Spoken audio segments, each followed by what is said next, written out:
Good morning, students. Today we are going to start chapter number 14, statistics. So first of all, we will learn about the statistics. What do you mean by the word statistics? Statistics is a study of the collection of organization, analysis and interpretation of the data. You have any information with you?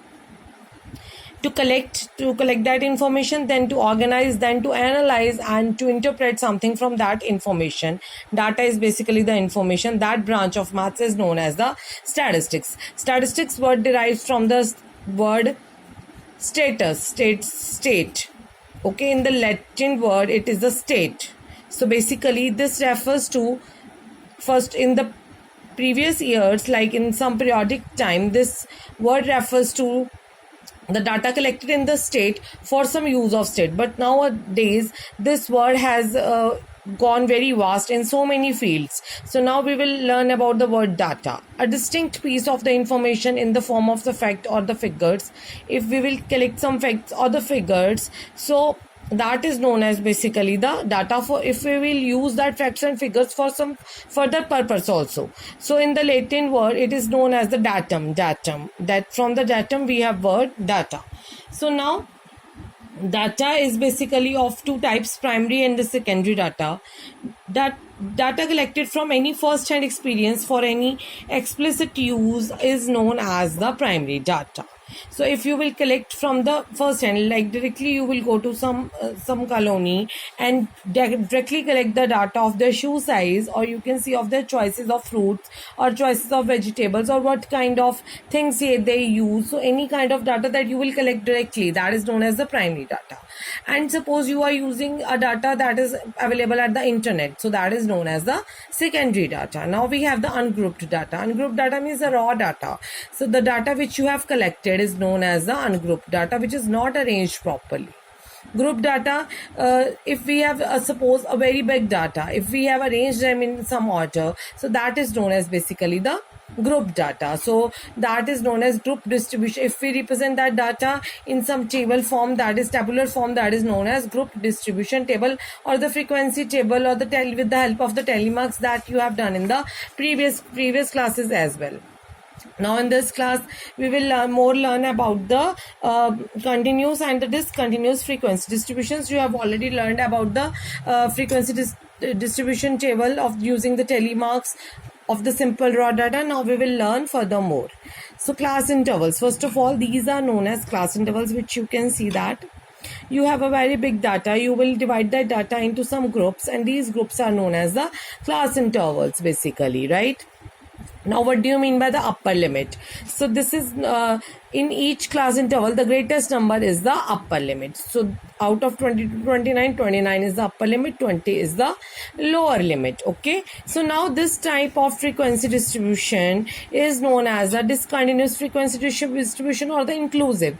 Inclusive means you can see there 20 to 29. Now the next is 30 to 39. There is a gap between 29 to 30. If we have suppose 29.5, where we will plot that 29.5. So this kind of distribution we never follow.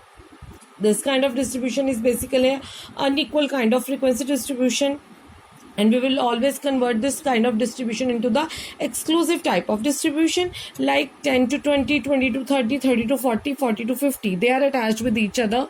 So these are known as the continuous frequency distributions. With this we will get the graph of a type histogram, like, right? And in the bar graph we will have like such kind of information we can plot by using the bar graph, or in the previous classes we have also made the bar graphs. Now what do you mean by the class size? Upper limit minus the lower limit is known as the class size. 20 minus 10, 30 minus 20, 40 minus 30. You can see that everywhere the class size is 10. Now what do you mean by the class mark? Class mark is the mid of the class intervals. So if you will take the mid of 10 and 20, it will be 15, it will be 25, 35 and 45 and so on. Now how to convert inclusive into exclusive, that I am going to tell you today now. How to convert an exclusive class interval into the inclusive into exclusive. Now we have 29 and 30. First of all, we will take the upper limit of the first class interval, then the lower limit of the second class interval. So then you will do up lower limit of the second class interval minus upper limit of the first class interval, divide by 2. It is 1 upon 2, that is 0.5. Now what you will do with this 0.5? You will subtract 0.5 from all the lower intervals, lower limits, and what about this, you will add 0.5 into the all upper limits. So it will become 19.5 and it will become 29.5. Similarly, this will become 29.5 and this will become 39.5. This will become 39.5. You have to subtract 0.5 from here and you have to add 0.5. The 0.5 which I have obtained from here, right? So it is 49.5. 49.5 to 59.5. You can observe that they are now exclusive type of class intervals. So now we are going to start with the exercise 14.2, in which we have some questions given in front of you. So they have already given a table here. This is the data, raw data. We have to convert this data into the table. How many columns you should have? First column will be of the blood groups. These are the blood groups. Then the telemark. Then the frequency means the number of the students. Third column is known as the frequency, total number of the students in each type of the blood group, right? First of all, how many blood groups are there? A, B, AB and O. First is A. You will put one telemark in front of A. Next is B. You will put one telemark in front of B. Then next is O. You will put one telemark in front of O. So similarly, next is again O, again in front of O. Then next is AB. Then next is O. Then next is A.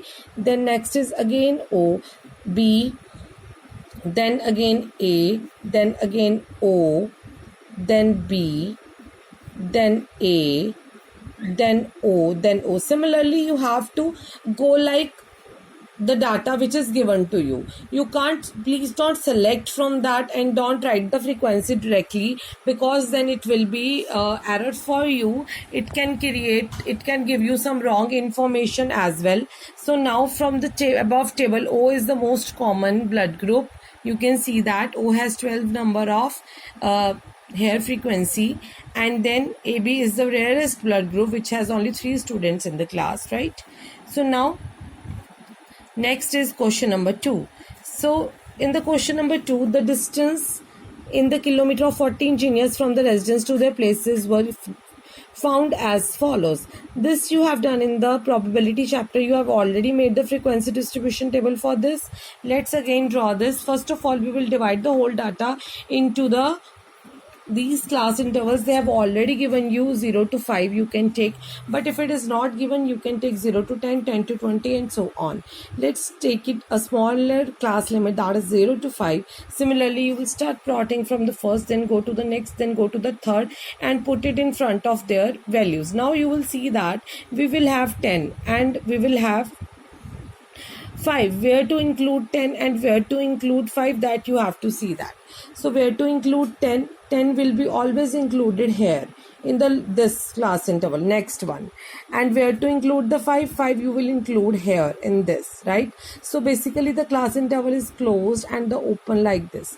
The next, it will be included in this if this is the border value. Okay, so now where you will include 15, you will include 15 in this class interval. Where you will include 20, if you have, you will include 20 in this, 25 in this, 30 in this, right?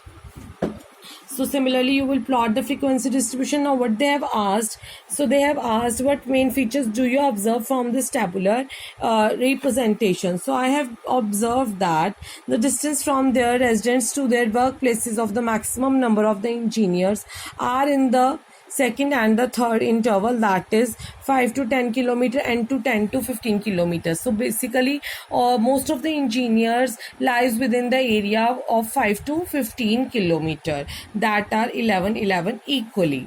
And then we have the distances from the residence to the workplaces to the minimum number of the engineers are 20 to 25 and 25 to 30. So 20 to 30 are very less of 1 each type. Similarly, in the question number 3, construct a group frequency table of this relative humidity of a certain city for a month of 30 days. So month has the 30 days. So they have already given us the frequency 84 to 86. This should be your class interval 84 to 86.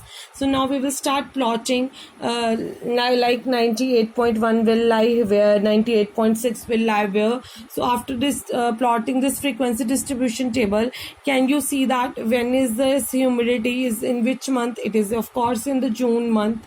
So and they have told also to find out the range. Range means the highest value minus the lowest value of the data. So you have to see the highest and the lowest. Highest is 99.2, lowest is 84.9. So the range is 14.3. Similarly, in the question number 4, you have to plot again the already they have given you the class intervals 160 to 165, 165 to 170, and so on. So you will start from 150 to 155 because we have very less values also starting from 150 only, right? So like this you have to do. And then what they have asked, what can you conclude about their heights from the table? So the heights of the maximum number of the students are in the group 160 to 165, that are the 40 number of students, and the heights of the minimum number of the students are in the group 170 to 175, that is the 5 number of the students are in this group. So with this our question number 4 is also finished. Students, question number 5 is your homework. Please do it on your own. Thank you. Have a nice day.